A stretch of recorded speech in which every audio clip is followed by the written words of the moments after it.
jamais vu, Dieu que nul œil d'un humain n'a jamais vu, nulle pensée jamais conçue, nulle parole ne peut te dire, quel mot te dit pour te mesurer.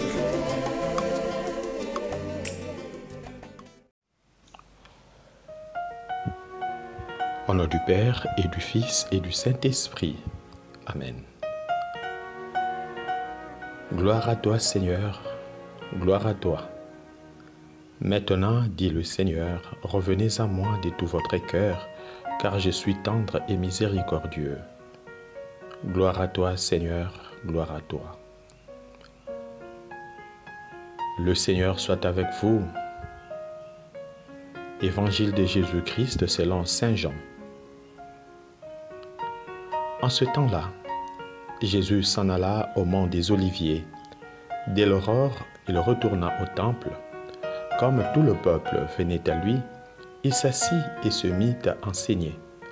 Les scribes et les pharisiens lui amènent une femme qu'on avait surprise en situation d'adultère.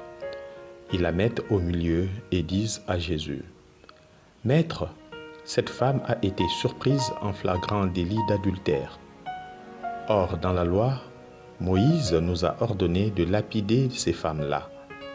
Et toi, que dis-tu » Il parlait ainsi pour le mettre à l'épreuve, afin de pouvoir l'accuser. Mais Jésus s'était baissé et, du doigt, il écrivait sur la terre.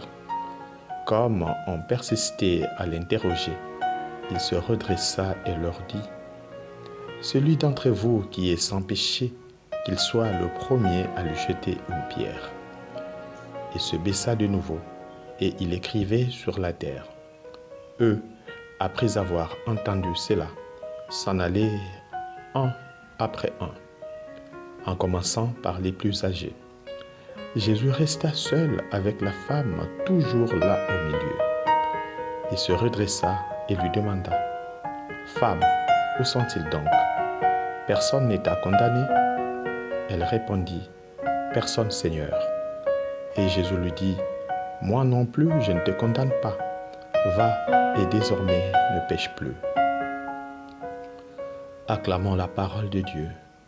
Louange à toi, Seigneur Jésus.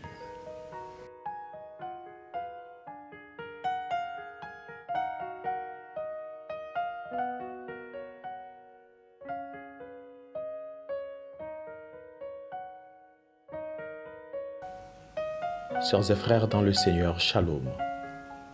L'évangile que nous venons de suivre nous place au milieu de la dureté de l'homme face à la compassion de Dieu. C'est le 5e dimanche de Carême où nous sentons notre avancée vers la passion et la mort avant de célébrer la résurrection, atteindre son but. Laissez-moi vous partager 3 points essentiels en ce dimanche, partant des attitudes des personnages du texte de l'Évangile. Premièrement, les accusateurs. Les scribes et les pharisiens amènent à Jésus une coupable attrapée en flagrance. Ils veulent appliquer la loi. À première vue, ces pharisiens et scribes n'ont pas tort car ils appliquent la parole de Dieu même si son complice n'est pas présenté. Mais voici leurs 3 erreurs. L'injustice, qui les a poussés à mener la complice seule tout en épargnant son complice qui devrait être lapidé aussi selon la loi. Lévitique chapitre 20, verset 10. La dureté de cœur qui fait que nous condamnons vite les autres en s'appuyant même sur la parole de Dieu ou sur la coutume pour leur nuire tout simplement. Enfin, l'hypocrisie qui nous pousse à croire que le péché est ce qui est découvert. Mais tout ce que nous faisons en cachette nous amadoue avec conscience d'innocence. Deuxièmement, l'accusé. Cette femme attrapée est l'image de tous les coupables qui n'ont plus personne à les défendre. Autour de nous vivent ces genres de personnes qui n'ont plus de valeur et qui subissent notre mépris à cause de leur vie immorale ou à cause d'un péché connu de tous. Peut-être que tu traverses ce moment de rejet de la part des autres qui croient que tu es réellement mauvais. Le seul recours est la conversion, quels que soient tes multiples péchés.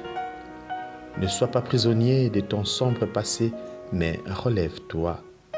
Dieu nous justifie au-delà du jugement des humains lorsque nous décidons d'abandonner nos péchés.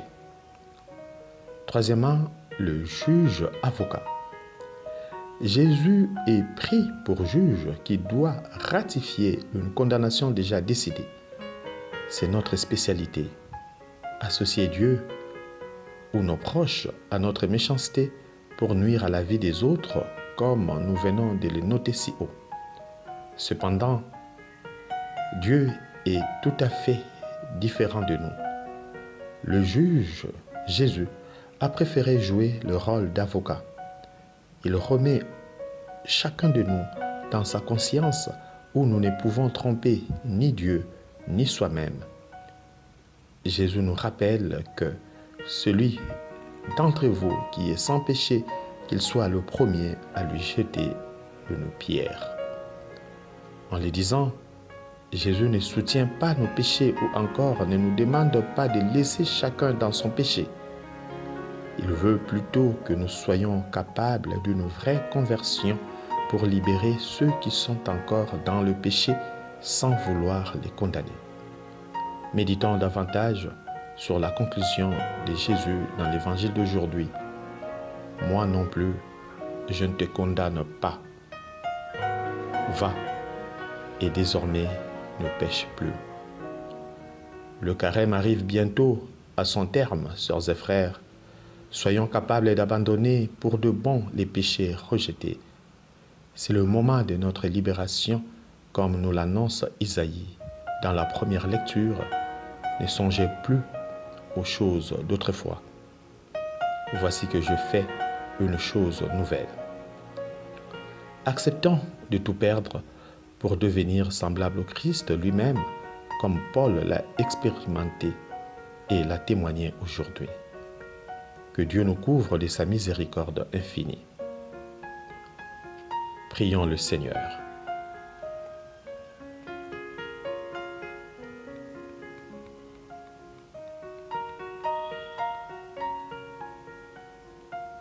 Que ta grâce nous obtienne, Seigneur, d'imiter avec joie la charité du Christ qui a donné sa vie par amour pour le monde, lui qui règne avec toi dans l'unité du Saint-Esprit maintenant et pour les siècles des siècles.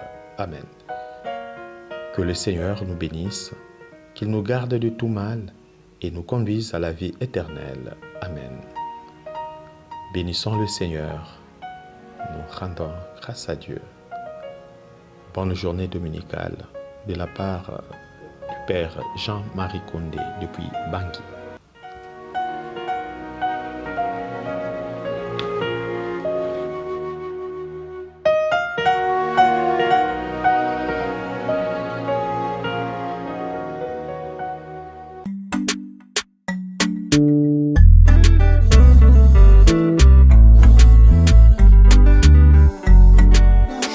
Celui que je sers, rien ne peut ébranler la joie qu'il a semée dans mon cœur. Nalingaka nanga lisusu kolela lela te po ba promesse na yo eleki mawa nanga na motuya mingi ye ata lelo nazwi te nayebi te nakokelela sekoseko te nano namona te moto ya epai na yo azonga maboko pamba